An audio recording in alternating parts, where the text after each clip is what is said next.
ओमज्ञानतिमिरान्धस्य ज्ञानाञ्जनशलाकया चक्षुरुन्मीलितं येन तस्मै श्रीगुरवे नमः। आज हमारे आलोचनार विषय माधवेन्द्र पुरीपादेर सेवक परमानंद पुरी चैतन्य महाप्रभुर संगे देखा हबार पर भगवान श्री चैतन्य महाप्रभु किभाबे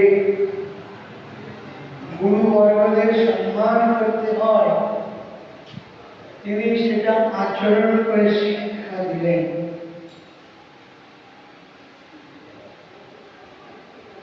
माधवेन्द्र पुरीपाद पृथिवीते प्रथम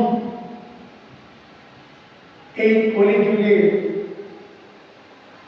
কৃষ্ণ প্রেম কৃষ্ণ ভক্তি দান করেছেন। ভগবান শ্রী চৈতন্য মহাপ্রভু তিনি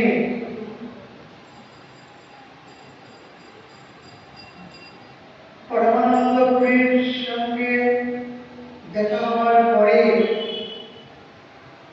কি সুন্দর করে বলছেন, হে परमानंद पुरी आज আমার জন্ম সফল হলো, আজ আমার সন্ন্যাস ধর্ম সার্থক হলো, आज আমার নয়ন যুগল ধন্য হল। আজ परमानंद पुरी আপনার দর্শন পাওয়া মাত্রই আমার মাধবেন্দ্র পুরীপাদের দর্শন হয়ে গেল। মাধবেন্দ্র পুরীপাদ তিনি परमानंद पुरी की এতই কৃপা করেছিলেন যে বলছেন অন্তিম সময়ে শয্যায় শায়িত থেকে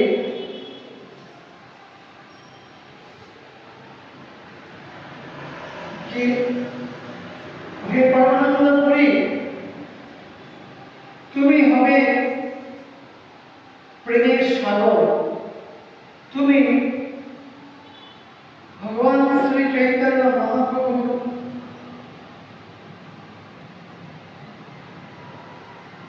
कृपा लाभ करते पारबे।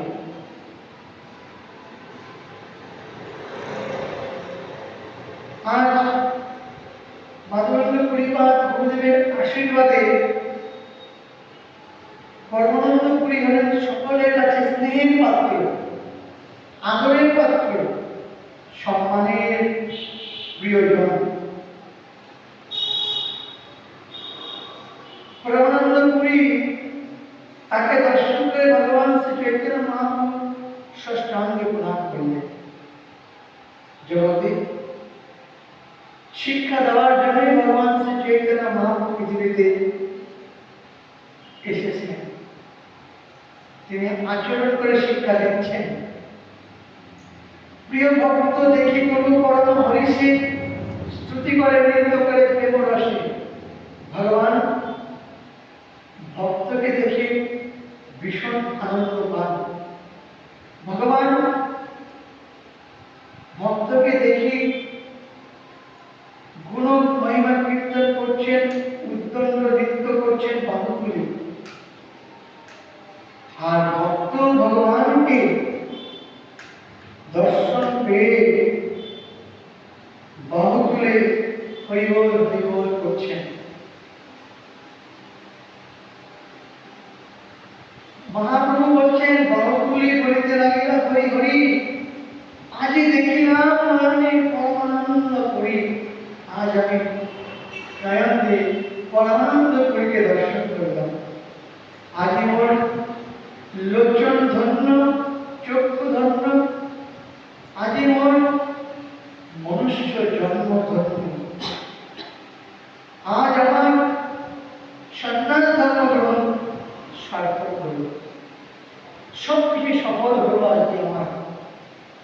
এই পরমানন্দ পুরীর সাথে দর্শন হওয়ার পর এত বলে প্রিয় ভক্ত লইব বলেই শিবজিনের অঙ্গদান ওই পদ্মনেত্র জল পরমানন্দ পুরীকে মহাপ্রভু কোলে তুলে নিয়ে প্রেমশ্রু দ্বারা পরমানন্দ পুরীর শরীরকে স্নাত করে দিলেন। পরমানন্দ পুরী মহাপুরুষ চন্দ্র সিংহবদন দর্শন করে আনন্দে আত্মবিস্মৃত হয়ে আছেন। কতক্ষণে অন্যান্যে করেন প্রণাম পরমানন্দ পুরী চৈতন্যের প্রেমধাম। পরমানন্দ পুরী মহাপ্রভু প্রণাম করছেন, মহাপ্রভু পরমানন্দ পুরীকে প্রণাম করছেন। পরম সন্তোষ প্রভু তাহারে পাইয়া রাখিলেন নিজ সঙ্গে পার্শ্ব করিয়া। পরমানন্দ পুরীকে মহাপ্রভু তার পারেশ্বর রূপে তার কাছেই রেখে দিলেন। নিজ প্রভু পাইয়া পরমানন্দ পুরী রহিলেন আনন্দে পদ কর্ম সেবা করি। মহাপ্রভু পরমানন্দ পুরীকে কাছে পেয়ে পারিষদ করে কাছে রেখে দিলেন। আর পরমানন্দ পুরী তার প্রভুকে দর্শন পেয়ে প্রভুর সেবার জন্য প্রভুর কাছে থেকে গেলেন। যেরকম ভগবান আমাদেরকে সেবার মাধ্যমে কাছে রাখেন, ভগবান আমাদেরকে তার নিজ ধামে নিয়ে আসেন কি দেখে? তার প্রতি নিষ্কাম সেবা প্রবৃত্তি দেখে। সেবার দ্বারাই ভগবান কৃপা করেন। এই জন্য ভগবত সেবা করতে গেলে বিশ্বনাথ চক্রবর্তী লিখেছেন, শ্রী বিগ্রহ আরাধনা নানা সিংহারতন মন্দির মর্জনাদ যুক্তাংশ ভক্তাংশ নির্যতোপি বন্দে গুরুশিক্ষানারবিন্দ। গুরুদেব কি করেন? তার স্নিগ্ধ শান্ত স্বর্ণবত শিষ্যকে ভগবত সেবার অধিকার প্রদান করেন। সে মনের আনন্দে ভগবত সেবা করে ভগবানের আনন্দ বিধান করেন। ভগবান ভক্তের হাতে সেবা নিয়ে ভক্তকে আনন্দ বিধান করেন এবং গুরু বৈষ্ণব সকলেই প্রসন্ন থাকেন, আনন্দ থাকে। পরমানন্দ পুরী তিনি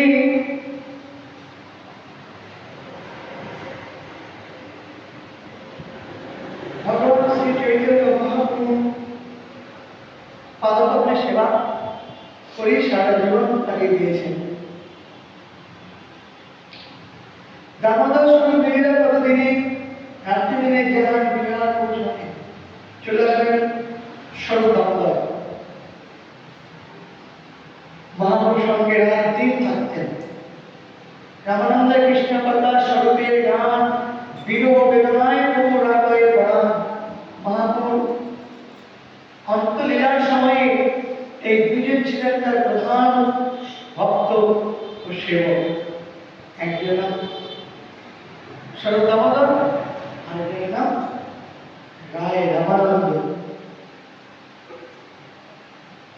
দামোদর স্বরূপ সঙ্গীত রসনায়, দামোদর প্রভু সঙ্গীত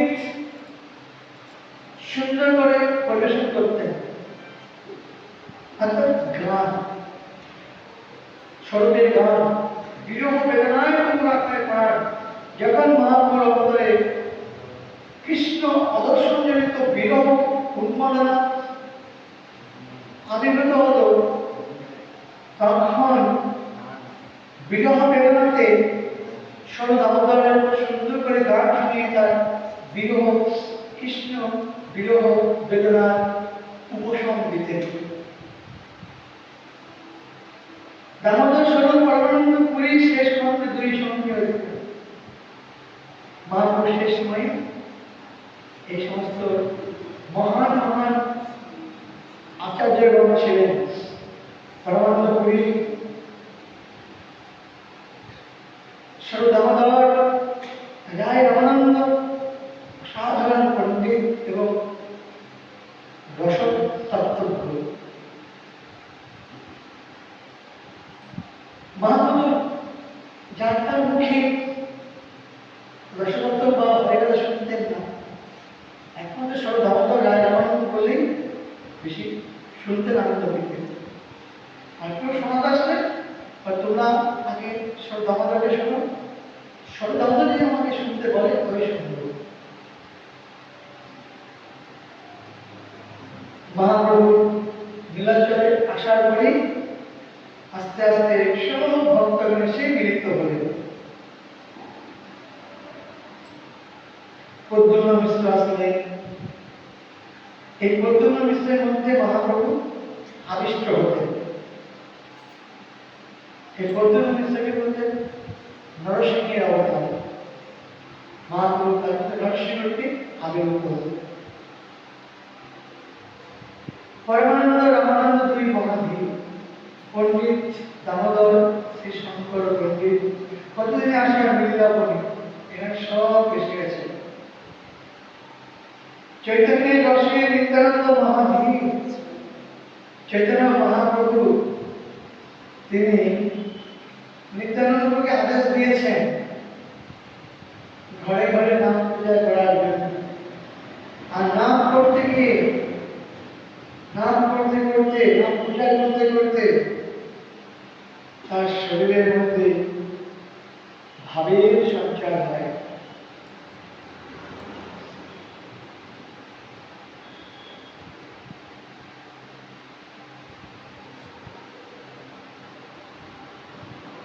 নিত্যানন্দ প্রভু বলরামের গলার মালা হয়ে পড়লেন গলে আপনার। নিত্যানন্দ প্রভু বলরামের গলা থেকে মালা খুলে নিজে হাতে নিজের গলায় পড়ে নিয়েছে। নিত্যানন্দ প্রভু আর বলরাম কে? নিত্যানন্দ প্রভু আর বলরাম একজন, অভেদ। তারপর যুগে ছিলেন বলরাম, গৌরলীলা দেখছেন নিত্যানন্দ। বলরাম হইল নিতাই।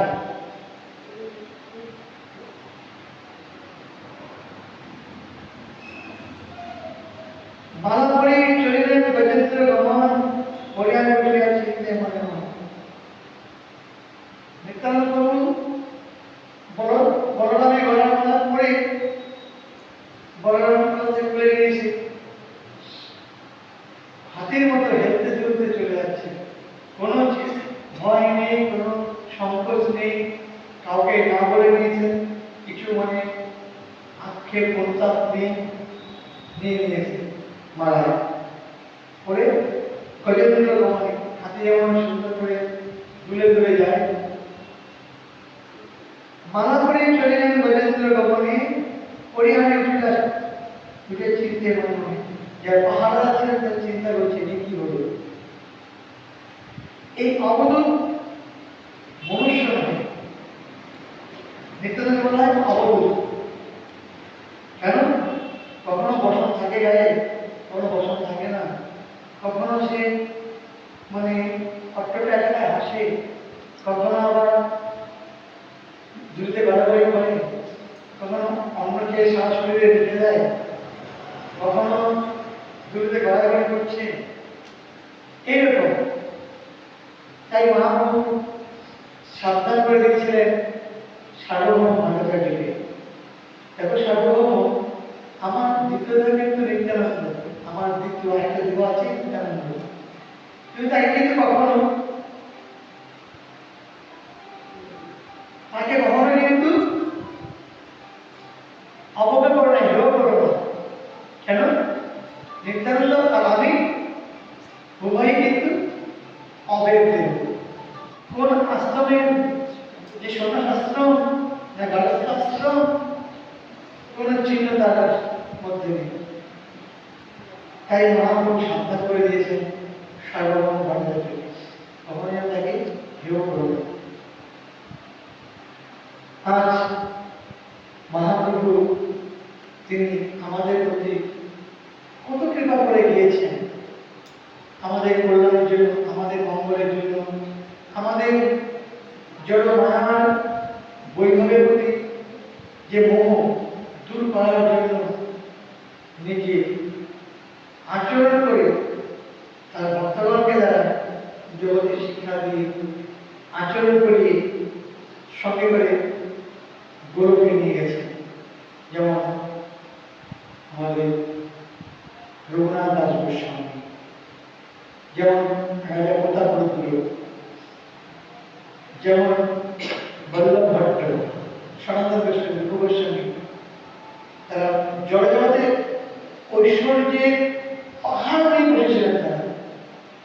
তাদের সম্মান, অপরিমেয় সম্মান ছিল তাদের, সব কিছু বড় সেবায় অর্পণ করে দিয়েছে। আর ভগবান চৈতন্য মহাপ্রভু আমরা এটাই প্রার্থনা করব যেন আমাদের প্রতি প্রসন্ন থাকেন। আমাদের তার উদ্দেশ্য যে নাম বিনা যেন ব্যর্থ দিন নাহি যায়, প্রতিদিনের সুন্দর আদর করে নাম করতে পারি।